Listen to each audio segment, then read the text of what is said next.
сайн байцгаана уу бүгдээрэнд энэ өдрийн мэндийг хүргэе. За тэгээ Алтан медиамлэгээс цуврал болгон хүргэж байгаа подкастын дараагийн дугаар эхлэхэд бэлэн болсон байна.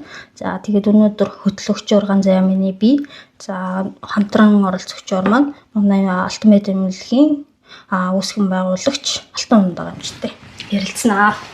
Яасан байна уу да? За өдрийн мэнд.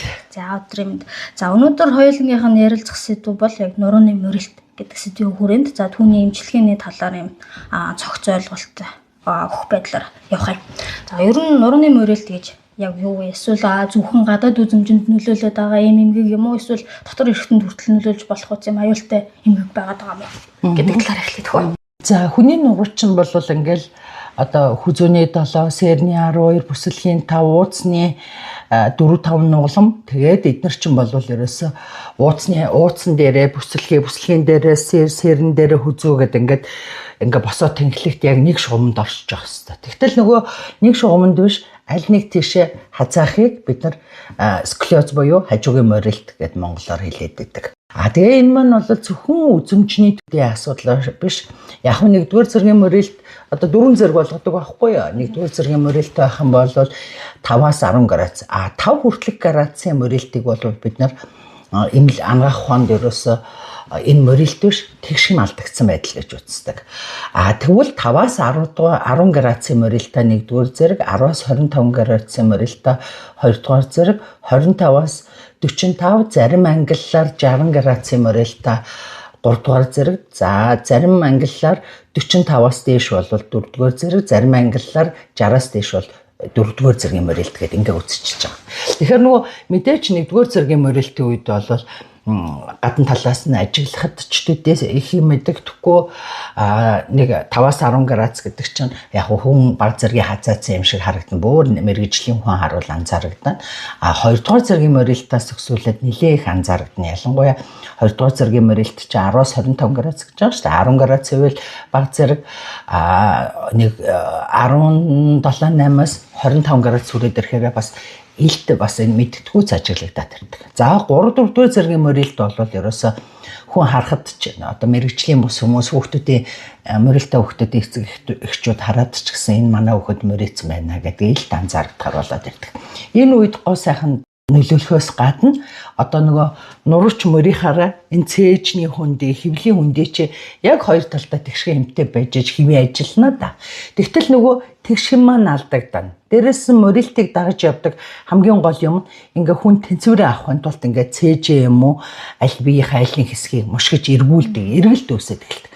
Ингээд ирэхээр нөгөө цээжний маань хүндээ, хэвлийн хүндээ маань ингээ хэвийн биш, бага арсгийн хүндээ хэвийн биш болоод ирэхээр одоо наазах нь цээжний хүндээ гэлбэрээ алдаад нэг тал нь өргөн, нэг тал нь нарийнх боллоо гэж бодоход тэнд байгаа нөгөө уушиг хавчигдах зүрх одоо ингээд хангалттай хэмжээний агшиж сулрах орон зайгүй болох энээс болоод зүрх судасны архаг дутагдалд орох, уушигны архаг дутагдалд орох. За тэгээ хэвлийн хүндээ жоохон мушгирсан. Ялангуяа бага арсгийн хүндээ мушгирснаас болоод нөгөө умаа жоохон буруу байрлаад эхлэх.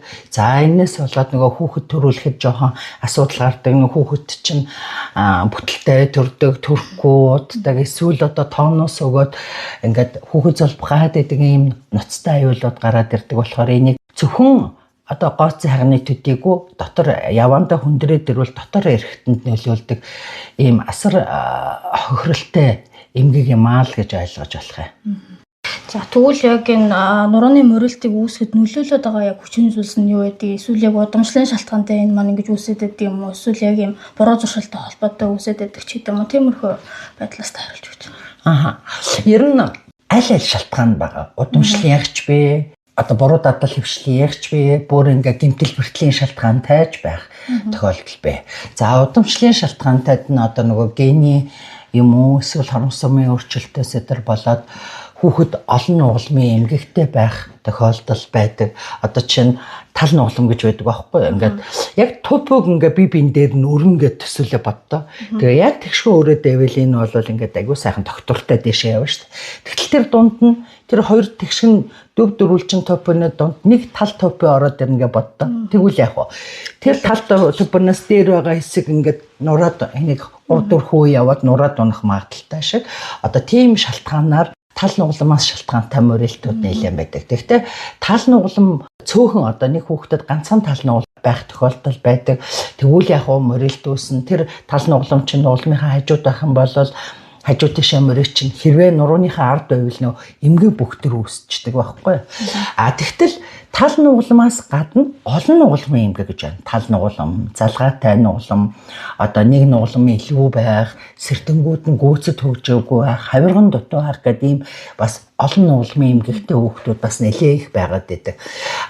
Ийм хүүхдүүд, ийм эмгэг төрөлхийн аж өөрчлөөс болсон ийм эмгэг мөрөлттэй хүүхдүүд бол ерөөсө 2, 3, 4 наснд маш бага наснд нь онцлогдох магадaltaй. Тэгэхээр магадгүй хүүхд чинь их бага настай 2 юм уу 3 настай тэгсэн ирнэ мөр нурууны эрдэлт мөрийгээ дэвүүлэр нь яаралтай бүтэн нурууны эрдэнтгийн зураг авахулж онцлуулах нь зүгээр зүйтэй. Тэгтэл гэмтэл бэртлээс болоод одоо унаад хөлөө хугалчлаа. Нөгөө хөлий чинь ингээ хадаатай байх хооронд болчингууд нь жоохон суларлаа. Эсвэл зөрөөтэй идэгчлээ. Эсвэл тэр гэмтлээс болоод нэг хөл нөгөөдгөөс 1 см 2 см дутуу байлаа гэж бодоход муу мөрөлт үүсэх шалтгаан болдог. Тэгэхдээ ихэнх тохиолдолд одоо нурууны мөрөлттэй хүүхдүүдийн бараг 95% нь манай анагаах ухаанд болохоор idiopathic scoliosis буюу өсвөр насныхны одоо шалтгаан тодорхойгүй сколиоз гэж онцлоод байдаг боловч тэр хүүхдүүдийг харахаар айгүй олон буруу дадал хөвшил байдаг. Тэгээ энэ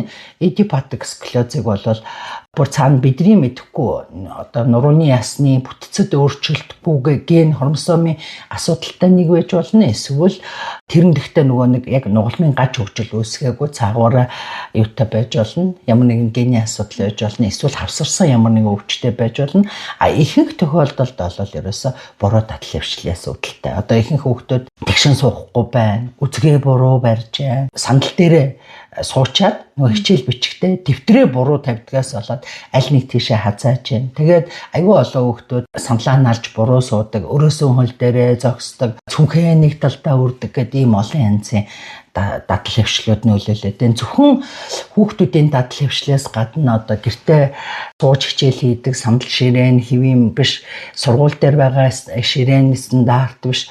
За тэгээд хүүхдүүд хит их хүнд цүнхээ нэг талдаа үрдэг, сургууль дээр нөгөө локер байхгүй ч гэдэг юм ингээд нэг янз янзын одоо зөвхөн тэр хувь хүүхдийн төдийгүй хувь хүүхдийн одоо өөрийнх нь дадал хөвшлээс эцэг эхийнх нь одоо анзаарга мэдлэггүй байдлаас болсон. За сургууль нийгмийн асуудал нөгөө бага насны хүүхдүүд их дөнгөж 6 настай хүүхд сургуульд оронгуудаа 5-6 цагаар хичээл хийдэг. Гэртээ хараад бас 4-5 цагаар хичээл хийдэг.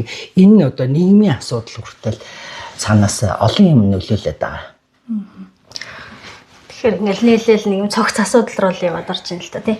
Ер нь бол энэ ганцхан одоо хувь хүнийхээ хувьд тэр хүүхдийнхээ хувьд болвол тэр хүүхэд тэр гэр бүлийн асуудал байгаад байдаг. Гэтэл яг үнэндээ бол энэ цаагаараа яриад үсэх юм бол зөвхөн хувь хүний асуудал биш. Одоо тэр хүүхдээ хэдийд нь бид нар хүүхдээ морилттай байна уу байхгүй болчихсон байна уу үгүй байна уу гэдгийг хянахаас өсвөлэл тэрийг яаж хянах уу гэдэг мэдлэг эзэмшихээс өсвөлэл эн чинь ерөөсө нийгмийн айгуу том бүх талаас нь хөндөж үзэх шаардлагатай тийм чухал асуудал болчиход байгаа байхгүй.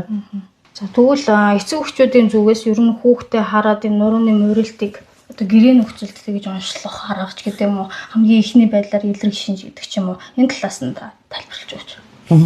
За өстөстө чухал асуудал байна. Одоо уул нь бол хүүхдээ одоо ингээд анзаараад ингээд хүүхдүүдийг анзаараад байхад нэг юм харагдаад байгаа. Хүүхдүүд дөнгөж сургуульд ороод эрэнгүүтээ нөгөө цэцэрлэгтээс удаан сураагүй хүүхдүүд чинь нөгөө дөнгөж хичээл хийгээл ирэхээр нөгөө хүнд зүүн хөөрөх болдог. Тэгээд хичээлээ олон цагаар давтаж суух хэдрээс болоод дөнгөж 6 настай хүүхдүүдэд илүү үүсээд эхэлж байгаа. Тэгэхдээ тэр үед нөгөө биеийн жижигхэн. Тэгээд дээрэс нь нөгөө эцэг их нь нөгөө нэг бид манай монголчуудад нэг юм зам байдаг байхгүй юу? Жохон хүүхд юм чи юу гэж өвдөх юм гэдэг нэг юм бодлоо. Тэгээд ингээ хүүхдээ сайн анзаардаггүйгээс болоод нөгөө хүүхд маань 6-7 настайдаа бага зэргийн мөрөлт үүсэж эхэлж байгаа. Тэгэхдээ нөгөө биеийн жижигхэн мөчнүүд нь богинохон болохоор тэгээд дээрэс нь тэр чинь биеийн хөнгөн учраас нөгөө их ачаалал авахгүй. Дээрэс нь 6 настай хүүхд ямар ажил хийх вэ те. Тэгэхээр хичээлийнхээс өөр юм хийхгүй. Тэгэхээр нөгөө нэг өвдөлтөө мэдрэхгүй ингээ байгаад байдаг. Тэгээ явж байгаад яг нэг охтууд 11-12 наснд би ингээд 5 6 дугаар ангид охтууд нь бүх өвгүүдээс өндөр болдог үед нөгөө охтуудад яг мөрөлт нь анзаарэгдэж эхэлдэг. Би энэ том болохоор л бид нар тэрийг анзаарч байгаа байхгүй. Би энэ жижиггүй үед анзаарахгүйсэн. Хөвгүүд болохоор 13 14 наснд бас айгүй өсвөлэн болдог штэ. Тэр үед анзаараад байгаа. Гэхдээ тэр үед айл хязээний 2 юм уу 3 дугаар зэргийн морилт үүсчихэд байгаа. Тэгэхээр энэ эцэгчүүд энийг айгүй эрт бага үе дээр нь илрүүлэх нь айгүй чухал байна да. Анзаарах нь чухал. Тийм. Тэгэнгүүт одоо яаж анзаарах вэ гэвэл нэгдүгээр хүүхдээ жоохон бариу хувцас өмсүүлжээ те. Усанд оруулахдаа би энэ одоо ямар хувайн нуруунд тэгшин харагдаж байна уу гэдгийг анзаарчээ. Хүүхдээ хаяа нэг сард нэг ганц удаа тэгшин зогсоогоод үзчихээ. Хүүхдээ одоо нэг ингээ бид нар хувцас өмсүүлээ зөгч гэнэ үү зөхгүй байна уу чи ямар харагдаж байна гэх үедээ л одоо ханцуун унжиж гэнэ үү өмднийхэн шуумаг унжиж гэнэ үү эсвэл нөгөө юу бүгнийх нь хормой нэг тал нь жоохон өндөр намхан байна уу гэдгийг хувцснаас нөхсүүлээд анзаарах боломжтой. Усанд оруулж явах үедээ одоо ингээ нурууг ингээ угаахтаа нуруунд тэгшээ харагдаж гэнэ үү эсвэл ингээ жоохон тахиралцсан юм шиг харагдаж гэнэ үү гэдгийг бас анзаарахад болно. За хамгийн амархан арга бол ерөөсө хүүхдээ гарын доош нь унжуулаад толгойг нь унжуулаад 90 градус бүхийлгэнэ. 90 градусаас одоо таац түнхнийх нь үеэр 90 градус доошо бүхийлгээд унжуулаад хоёр талаас нь харна, арт уртлаас нь харна. Тэгэхэд аль нэг дал нь огор байна уу, үгүй байна уу гэдгийг бид нар анзаараад байна. Хэрвээ тэр хоёр дал хавирганы ном жоохон өндөр юм уу намхан харагдаад эхлэх юм бол тэр чинь ерөөсөө хүүхдэд айл хязгааны морилт үүсэж эхэлсэн байна гэсэн үг байхгүй юу. Тэгэхээр энийг бол атомсын тест гэж хэлдэг. Бүх хүмүүс хийгээд үзчих боломжтой. Тэгэхээр чи гэрээ нөхцөлд ингээд шалгаад үзчих бүрэн боломжтой учраас энэ подкастыг сонсож байгаа хүмүүс гэртээ нэг удаа хүүхдүүдэд шалгаад үзчихээд бас буруудахгүй асуудал тийм. Ээж аав нар хэлдэг. Манай хүүхдээ энэ талынх нь 70 овоогоод байна. Энэ талынх нь одоо хавирга урагшаа овоогоод байна. Ингээд бүр нэлээд хүүхдээ нэг сколиоз нь хүндэрсэн үед сайн анзаардаг байхгүй юу. Нөгөө усанд оруулах юм уу хувцлахтаа л аль нэг талынх нь 70 өндөр нам байна уу? Аль нэг талынх нь 70 хавирга овгор байна уу? Хавирганых нь уртлын ном тэгшин байна уу? Харахад ташаа нь өндөр нам байна уу гэдэг энэ чинь бол ямар ч ээж аав хүүхдээ амархан жоох хүүхдүүд чинь туранхаа штэ би энэ жижиггүй үед болоод ясна илүү сайн харагдана. Тэр үед уул нь бол мэдчих боломжтой. Тэгээ бид нар ерөөсө хүүхдээ анзаардаггүй юм шиг тийм анзаарахгүй л ард юм шиг байгаа юм л да. Тийм байна тийм.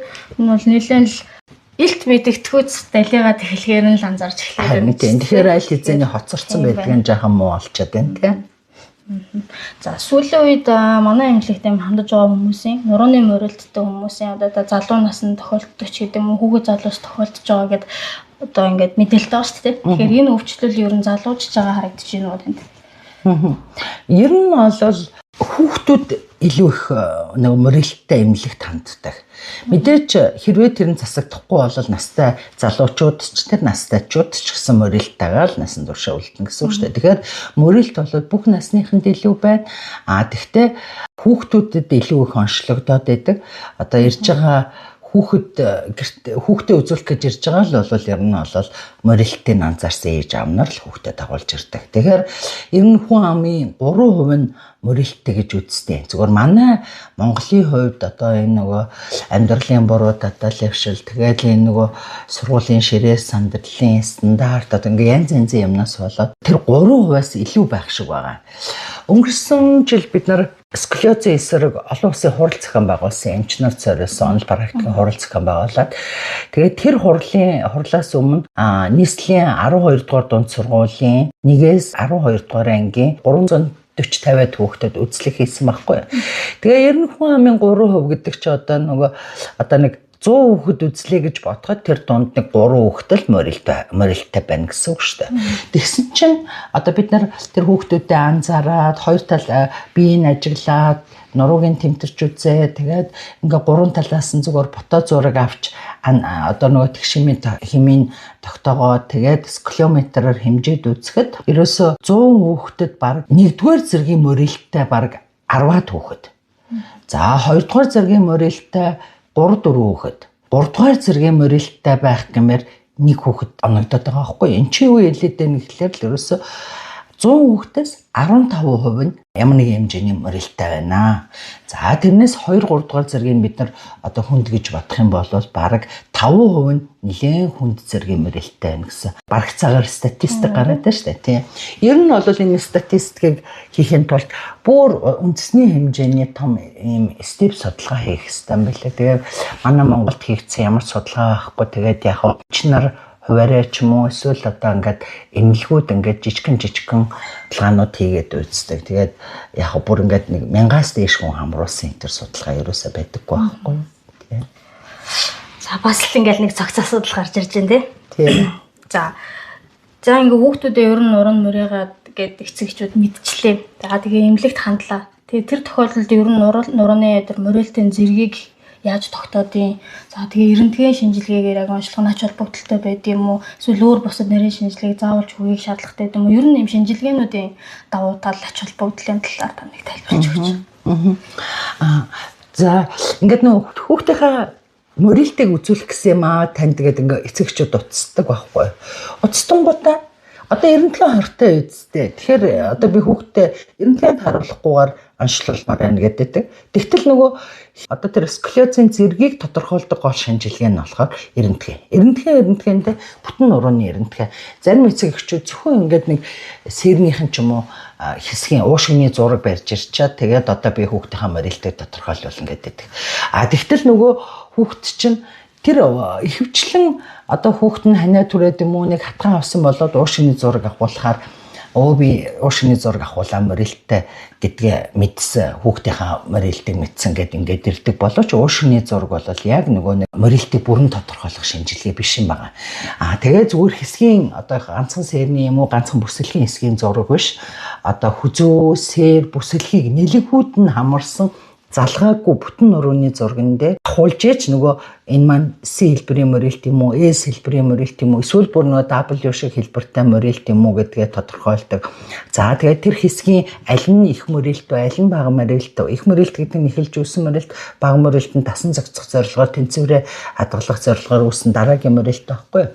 Тэгээ ийм морилт байна уу гэдгээ тодорхойлдог. Тэгээд тэрний градусын өнцгийг тодорхойлдог. Дээрээс нь хажуугаар нь склероз кипоз хавсарсан байна уу? Склерозтой ч одоо нөгөө хоторна тэгшэрхүү загдал давхцчих юм бол лордосклероз бүгдийг эмгэг авсрах юм бол кипосклероз гэдэг бас өөр арай склерозоос илүү ноцтой эмгэг байдаг байхгүй. Тэр болгоны чинь одоо бүтэн нурууны зурган дээр тодорхойлох шаардлагатай.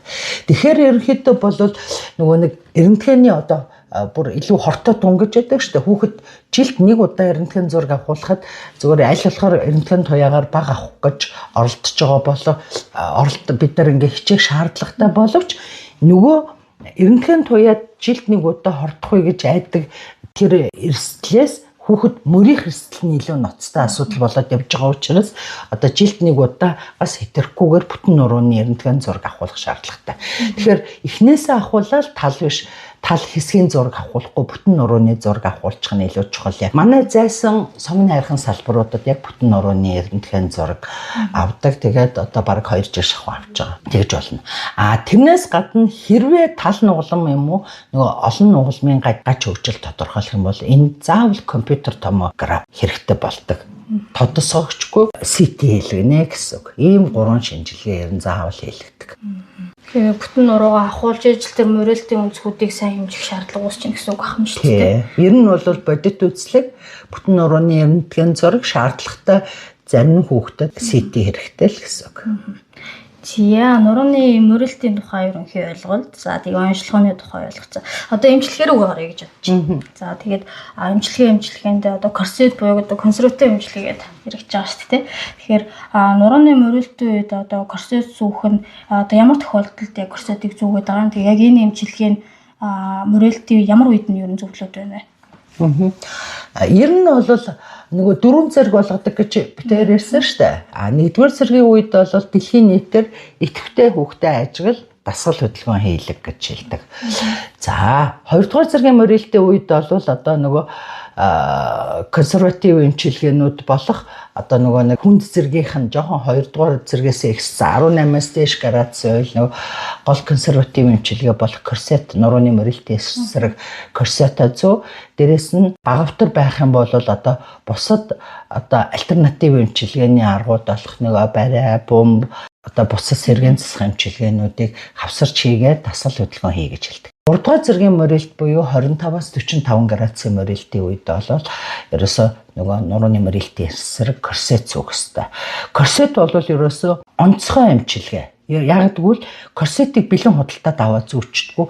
Яг тухайн хүний биенээс одоо 3D сканер хийгээд юм уу эсвэл жоохон дээхэн үедээ гипсээр хийв авдаг байсан биенээс нь хийв аваад тэгээд одоо энэ мөрөлттэй хэсгийг ингэж түлхий энэ хэсгийг одоо ингэж эргүүлээгээд ингэх маягаар ингээд яг тухайн хүүхдийн биед ганцхан таарсан корсет идэг байхгүй юу энэ эмчилгээ. Энэ бол ерөөсө 3 дугаар зэргийн мөрөлтийн үед хамгийн чухал эмчилгээ гэж үзэгддэг.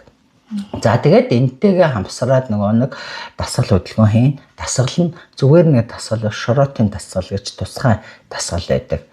За 4 дугаар зэргийн мөрөлт үед 45-аас дээш зэргийн мөрөлтийн үед бол ерөөсөө месослин эмчилгээ шаардлагатай болоод ирдэг.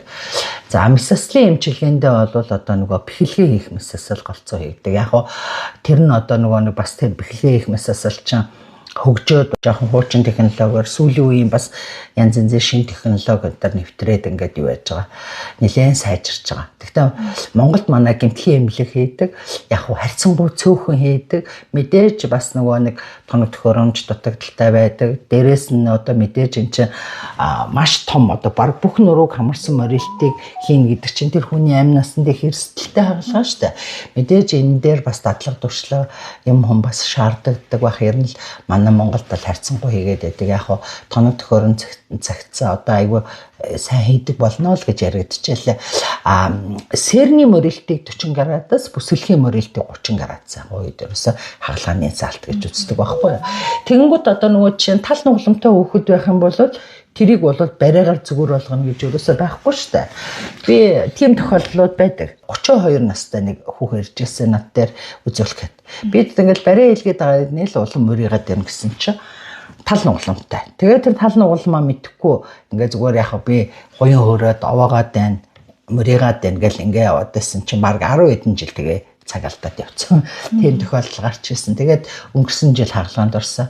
Хагалгаа гэснээс манайх Бүгд найрамдах Туркос меморал групп эмнэлгийн нуруу нугасны дэвшилтэт нуруу нугасны месослин төвтэй хамтарч ажилладаг. Тэгээд тийшээ айгуу туршлагатай Айдагон гэдэг одоо дэлхийд нэлээд дээгүүрт бичигддэг юм ортопеди месосл жимч рүү бас зарим хүүхдүүдэд илгээдэг. Тэр шаардлагатай хүүхдүүдэд онлайнаар бичлэгийнхаа CD-г явуулаад тэгээд юм онлайн үзлэг хавсарч хийгддэг юм тал байгаа.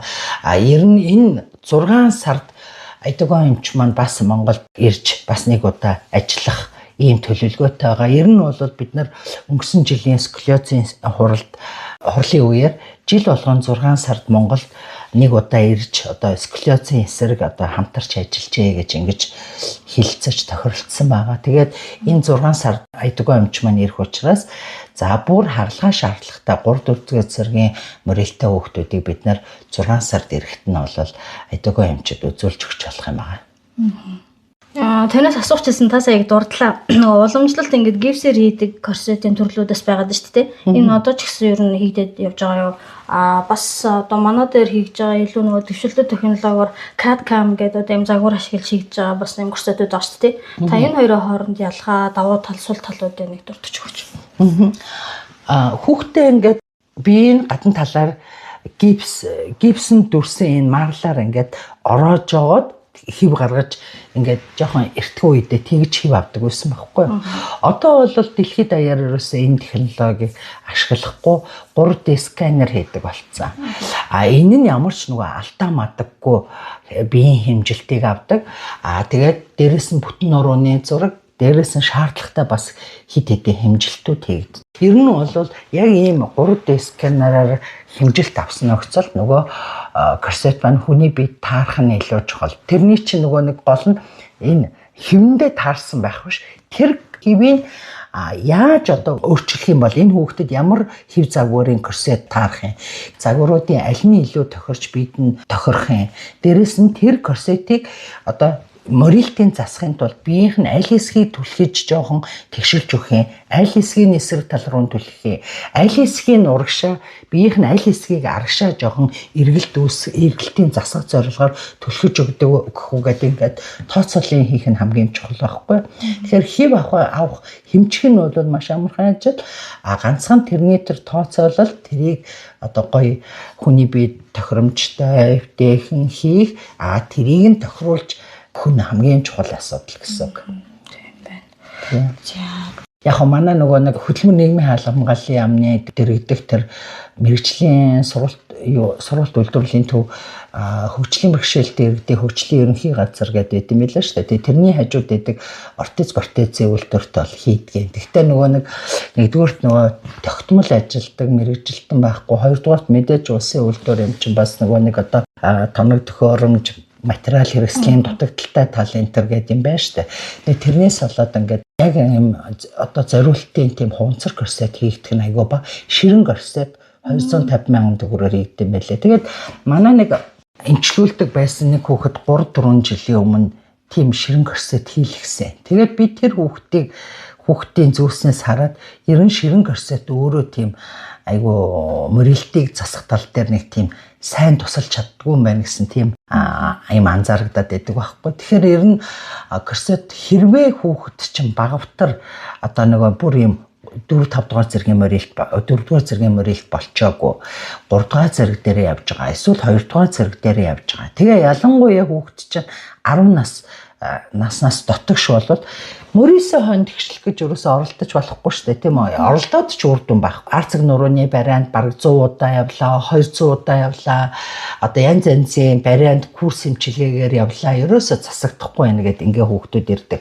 Яг уу манай эмнэлгийн хийж байгаа эмчилгээгээр бол нугалмын хөдөлгөөн цэцлэгийн арга тэгээ ивэс эмчилгээ ашиглаад хийж байгаа аргаар бол хүүхдийн мөрөлд 1-2 градус жоохон засардаг. Тэгээд дээрэс нь ингээд мөрөлт нь ерөөсөө нэмэгдэхгүй байгаад байдаг. Ийм ололт ажиглагддаг боловч баасаа яг ингээ мөрөлт нь засаг нэг тийм сайн засагддаггүй.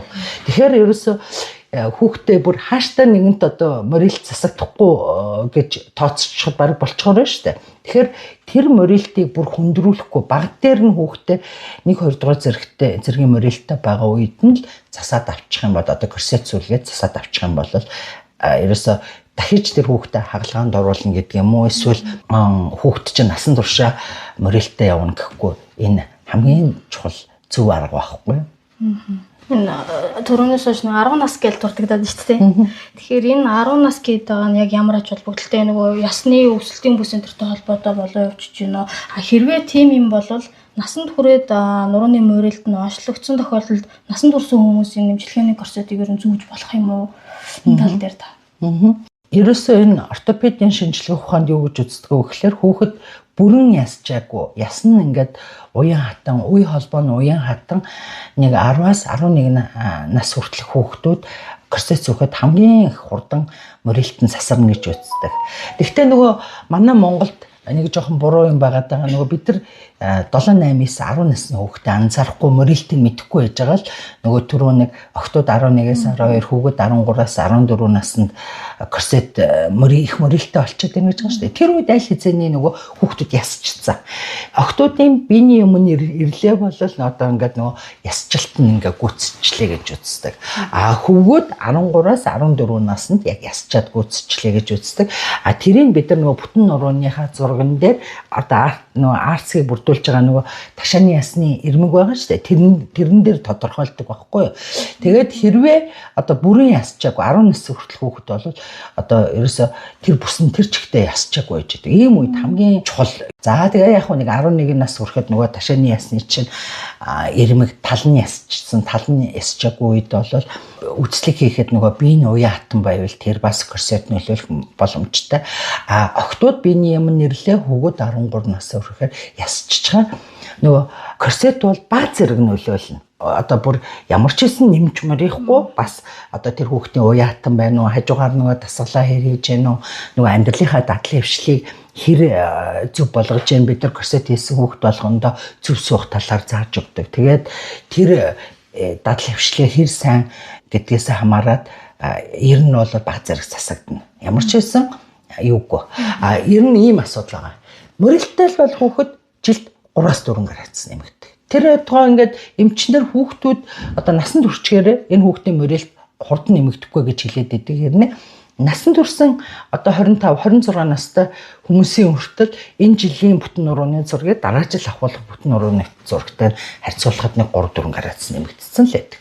Тэр байтугай бүр ингээд 50 60 настай хүний нурууны мөрөлт дараа жил нь бас л нэмэгдээд байдаг байхгүй. Тэгэхээр ерөөсөө бид нар нэгэнт ясчлалтан гүйцэтгэсэн 20 хүрсэн юм уу эсвэл насанд турсан хүнд бүр шаардлагатай болвол тэр хүн өөрөө хийлгээ гэж хүсээ. Дээрэс нь нөгөө мөрөлт чинь 3-4 градусаар жилд нэмэгдээд байх юм бол тэрнийх нь одоо мөрөлтийг зогсоох зорилгоор нэмж мөрөлөхгүй байх зорилгоор корсетыг бол бас заавал зөвлөдөг. Насан турсан тохиолдолд бол тэр мөрөлтийг нэмэхгүй байх үднээс л зүүдэг байх юм шүү дээ. Тэгэхээр нөгөө нэг юу яаж байгаа хэд онцлогдож байгаа нөгөө 11-ээс 14 насныхаа маань ер нь корсет бол юм нурууг нь бүрэн сайхан тэгшлээд өгнө гэдэг нас нь аль хэзээний өнгөрөх гээд байгаа баг өнгөрч байгаа ийм хүүхдүүд ирээд байна да тийм. Тэгэхээр би нөгөө 10 нас гэж яриад байгаа чинь одоо аль болохоор л Монголын хүүхдүүд нэг хүүхд ч гэсэн нурууны мөрөлдөхгүй байгаасаа л гэдэг үднээс бид нар энэ ажлыг хийгээд байгаа шүү дээ. Тэгэхээр аль болохоор хүүхдүүдэд эрт онцлуулах нь маш чухал юм байна. Тийм байна тийм. За ер нь энэ корсет эмчилгээг дангаар нь зүүгээд авах нь одоо энэ өвчний дэрэлтэнд нөлөөлдөг юм уу эсвэл давхар одоо таны ирсэн тэр нэг дасгал гэдээ ярьж байгаа шүү дээ. Тэрийг физик эмчилгээтэй нь ер нь заавал авсарж явах ёстой юу? Болж игэл бүхэл юм авсарал зүгээр. Эмчилгээгээ зэрэгсүүлж хийх ёстой. Эмчилгээ бол цусан хам нурууны цусан хамжийг сайжруулах, булчингийн чангараатаа хэсгийг суллах, сулаагаа хэсгийг нь жоохон чангалж өгөх. Тэгээд дээрээс нь нэмж ясна тижил сайтай байх юм бол нөгөө уяа хатан чанар нь арай илүү сайжрна шүү дээ. Ясан тижил багтай байх юм бол нөгөө уяа хатан чанар нь улам алдагдаал нөгөө яс чинь улам мөрийнх магадaltaй болох учраас цусны эргэлтийг сайжруулах, булчингийн одоо үйл ажиллагааг цусны эргэлтээр сайн хангаж өгөх. Дээрээс нь нөгөө нэг баг зэргийн одоо нэг эргэлт эдрийг бол корсетнаас гадна заслын аргуудаар засах. Тэгээд дээрээс нь нөгөө тэрнтэйгээ зэрэгцүүлээд ивэс эмчилгээгээ хэрэглэх, нөгөө шороотынхаа дасгалыг хийх гэдэг ингээд олон юмнуудыг зэрэгцүүлж хийвэл илүү үр дүнтэй. Корсетоо зүүчээд тэгээд хөдөлгөөнгүй байгаад байвал нөгөө нуруу маань бас л цусан хангамж жоохон муу илүү ирээдүйд одоо зөвхөн мөрөлт төдийгүй нурууны суултаар юм уу эсвэл одоо бас хавсарсан шохоожилт эдгээр тийм бодис солилцооны өвчнөр өвдөх магадлал нэгснэ л гэсэн үг. Тэгэхээр ер нь аль болохоор бүх юмнуудыг бололцоотой болгоныг хавсруулж хэрэглэх. За өвлийн эмчилгээндээ нэг явлаа гэж бодоход 101 шаварт явчихдаг ч юм уу тийм. Иймэрхүү маягаар байх хэвээр. Тэр корсетик ч юм бол өдөрт дор хаяж 18 цаг зөөх хэвээр. Тэгэхээр ерөөсөө нэг ариун цэвэр зарим бүр их мөрөлттэй хүүхдүүд эвгүй байдалтай байгаа тийм хүүхдүүдийг бол бүр өдөрт 23 цаг хүртэл зөөж болно гэж ярьдаг. Ариун цэвэр сахихаас босоод идэв. Өөрөөр хэлбэл усан доорх энэ төр босоод тэрнээс босоод үед бол энэ корсеттайгаа байхад зүгээрээ л гэж хэлж байгаа. Тэгэхээр ер нь бол усан доорх унтах хоёртой тайлчаал босоод үед нь бол бараг л зүүж гэн л гэсэн үг болох нь шүү дээ. Одоо хүмүүсийн дунд нэг ийм ойлголт байгаа гэдэг шүү дээ. Одоо за өөр нурууны босоод эмгэгүүд байгаа шүү дээ. Тэр диск эмгэг гэдэг ч юм уу. За тэр үед бол нөгөө бүс зүүх зөвлөгөө өгдөг шүү дээ. Тэгэнгუთ одоо бүсийг удаан хугацаагаар зүүхээр өөрийн булчин дагаа сулардаг ч гэдэг нэг иймэрхүү ойлголт байдаг шүү дээ. Тэгэхээр одоо энэ курсуудын хувьд 18-аас 23 цаг зүүнэ гэхээр нөгөө хүүхдийн маань булчин сулрах уу гэдэг асуудал яригддаг. Одоо тэгээд тийм учраас бид нар нөгөө шороотын дасгал ингээ 3-4 янзын зорилготой байдаг байхгүй. Нэгдүгээрт булчингийн чангалж өгөх. Ялангуяа сул байгаа талын булчингуудыг чангалж өгөхын тулд чангалж өгөх дасгалуудыг зааж өгдөг. Хоёрдугаарт нь мөрөлтийн засах юунуудыг зааж өгдөг. Ер нь бол хүүхэд өөрөө уулаасаа булчин жоохон сул байдаг штэ. Одоо ингээд нуруугаа ингээд цэх байлгахаар мөрөлт хамаагүй багасаад Гэхдээ нэг юм асуудал байна. Зүгээр ингээд босод үед нь бүсцүүхгүй хэрнээ бие сул унжаад авах уу?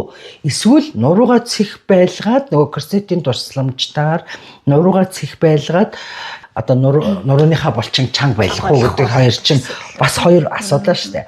Хэрвээ нурууны булчин сулгана гэж бие сул тавьчаад суларчт юм чинь бүсүүгээд яах юм гэсэн хэрнээ бие сул тавиалах юм бол мөрөлчин ч гэхлээсэн дээрэс нь булчин сулна. Тэр нь бүс чи өөрөө биеийг цэх байлгаснараа нурууны булчингуудыг давхар хөгжүүлж явах юм үүрэгтэй л гэж ойлгож байна. За одоо энэ эмчилгээний курсуудыг яг биеийнхаа хэмжээгээр ингээд нэг хийлгээд авсан тохиолдолд одоо дахиж хэмжээг нь өөрчлүүлж хийлгэх юм уу тэр одоо корсетоо солих хугацаа гэж юу байх вэ? Яг уу корсетыг болвол биеийн багтахгүй болтол болсон хүртэл үзүүдэг. За өндрийн хувьд 10 см өндөр өсчих юм бол нөгөө корсет маань багтгаа болчтой солих тал болцоо байж болно.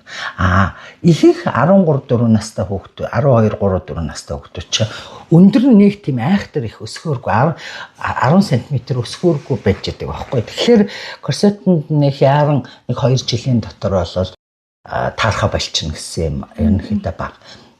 Тэгээ би нэг ортез-протезийн үйлдвэртэй Туркид танилцж байхдаа хэрвээ хүүхдийн корсет багтчих юм бол яах вэ? Дахиж хийлгэх үү гэдгсэн чинь манай туршлагаар 2 дахь хийлгэсэн хүүхдүүд баг байхгүй гэдгийгсэн. Тэгэхээр тэр одоо юу гэсэн үг вэ гэхээр нөгөө хүүхдүүд маань яг зөв үедээ хийчих юм бол ихэнх нь тэгшэрчдэг гэсэн. Тэгэхээр тэр зөв үе нь бол нөгөө 10 хүртэлх насныхан байна шүү дээ. Мэдээж 12-3 нас хүрээд нилээ ингээд мөрөлтний ихссэн тэгээд нөгөө яран нур ясан засагдахгүй болцсон үед бол магадгүй багавтар засах бол тийм боломж байдаг. Одоо нэг хүүхэд ялгүй жоохон таргалчлаа энэ төр гэдэг юм уу? Эсвэл одоо ингээд аль нэг хэсгээрээ жоохон өргөн болчлаа. Эсвэл хөхн жоохон том болоод урагчлаа гэхэд тэр хэсгийг ингээд баг зэргийн засах болцоо бол ерөнхийдөө байгаа. Энэ корсет эмчилгээний үргэлжлэх хугацаа гэж юм байх уу? Тэр хугацаанд л ерөн засрандаа гэсэн юм. Яг юу яддаг юм бэлээ? Одоо ингээ багавтар насны хүүхдүүд бол нэг 2 жил зөөхөд бол мөрөлтийн градус ерөөсө хамгийн багадаа 10-аас 20 градус ингээ багасах юм байлээ 10 хүртэлх наснд. 12-оос нөгөө нэг 14 насны хүүхдүүдэд бол 5-10-аар бол засрах тохиолдол нэлээд байдаг. Бүр засрахгүй ч гэсэн нэг 5 градус 10 градус эртээ юу яддаг. Тэгэхээр хамгийн багадаа нөгөө корсето нэг захиалсан корсето таарахгүй болтол хамгийн багадаа хүн 1 жил зөөж таарна те. Жин нэмэгдэхгүй бол 2 жил хүртэл зөөх боломжтой л. Тийм байна. Түрүүн та нэг ганц 2 удаа ивэс эмчилгээгээд дурдсан. Энэ юу яадаг эмчилгээ байгаа дээ. Яг энэ мөрөлтийн үед ямар ач холбогдолтой юм? Ер нь гэрээр хийгээд авах боломжтой эмчилгээ юм уу? Манайх ивэс эмчилгээний аргыг ашиглаад одоо хүүхдийн мөрөлт, нурууны суулттай хүмүүстэй тэр ашиглаад бараг 5-6 жил болж байна. Тэгээд энэ аргачлалаа ч гэсэн бид нар нөгөө нэг зохиогч эрхийн юугаар баталгаажуулсан байгаа. Тэгээд ивэс эмчилгээг ерөөсөө дэлхийд дахинд ерөөсөө нэлээд их ашиглаж ирсэн юм байлээ. Одоо ч гэсэн ашигладаг хിവэрээ л байгаа.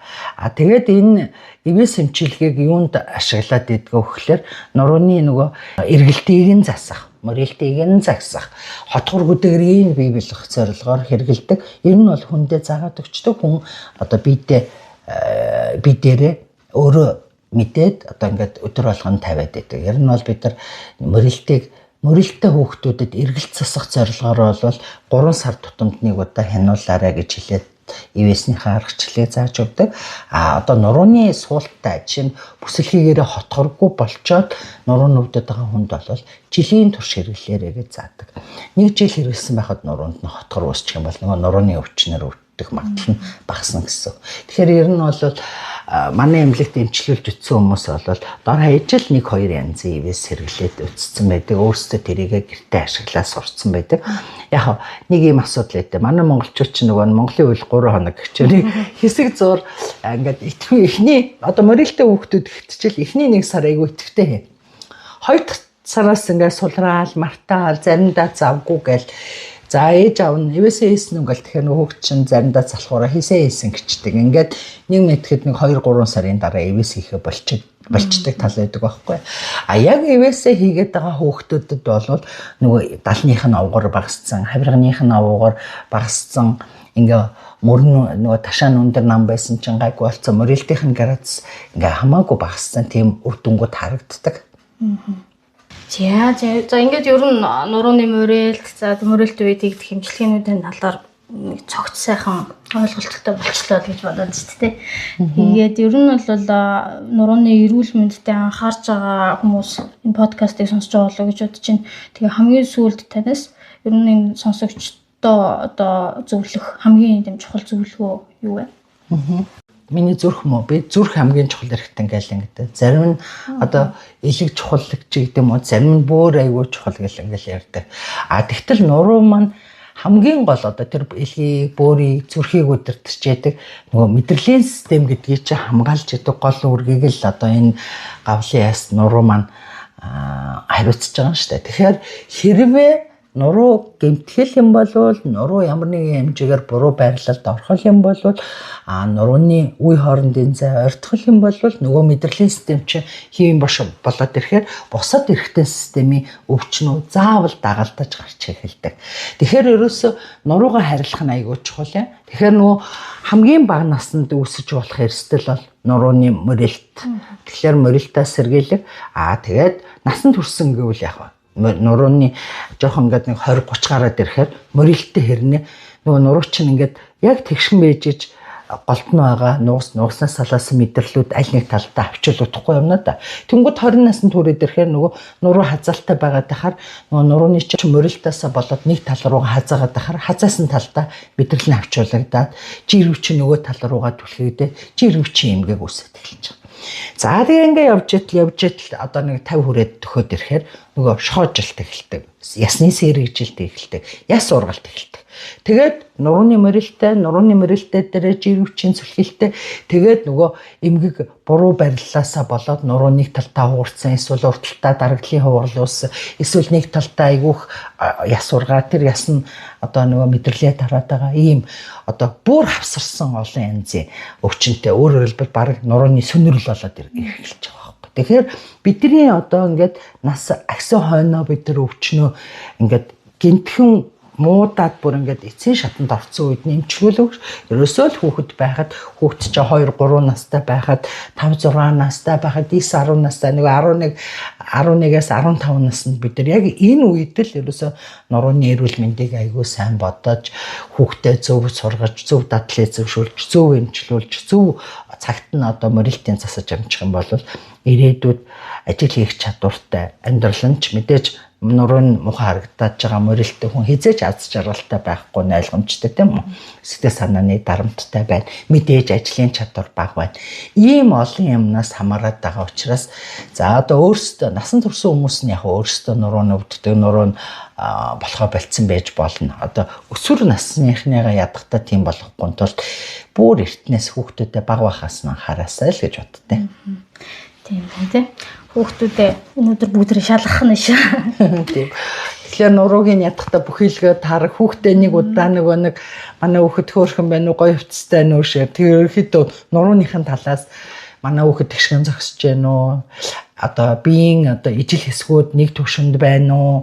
Аль нэг мөрн урталтай байна уу? Аль нэг мөрн унчсан юм байна уу? Аль нэг газар нь яс нь овоцсон юм байна уу? Тэр тэгшвс твш симптом анзаарч байна уу юу гэдгийг л зүгээр нэг сайхан нүцгэн зогсоож байгаа бол төрсөгтэн зогсоож байгаа л анзаараад үзчихвэл аянда илт анзаарагдсан шүү дээ. Бид нар гол нь тэрийг анзаарч чадахгүйдээ биш анзаарах хэрэгтэй гэж боддгоо дээ бид нар анзаарахгүй байгаа юм шиг байгаа. За миний хувьд бол их сайхан ярилцлага боллоо. За сайхан ярилцлага хийж чухал сэдвээр ярьсан танд бас баярлалаа. За танд бас баярлалаа. Цаг зав гаргаад ингээд оролцож байгаад баярлалаа. За тэгээд алтан мэд эмнэлгээс одоо цуврал болгож хүргэж байгаа подкастын бас нэг айтайхан дугаар өнгөрчлөө гэж бодож байна. Тэгээ дараагийн шинэ дугаараараа бүгдээрээ уулзч байгаа. Тэгээ асууж тодруулах юм байвал комент хэсэгт бас үлдээж болно шүү гэж хэлье. За ингээд дуусгах. За баярлалаа.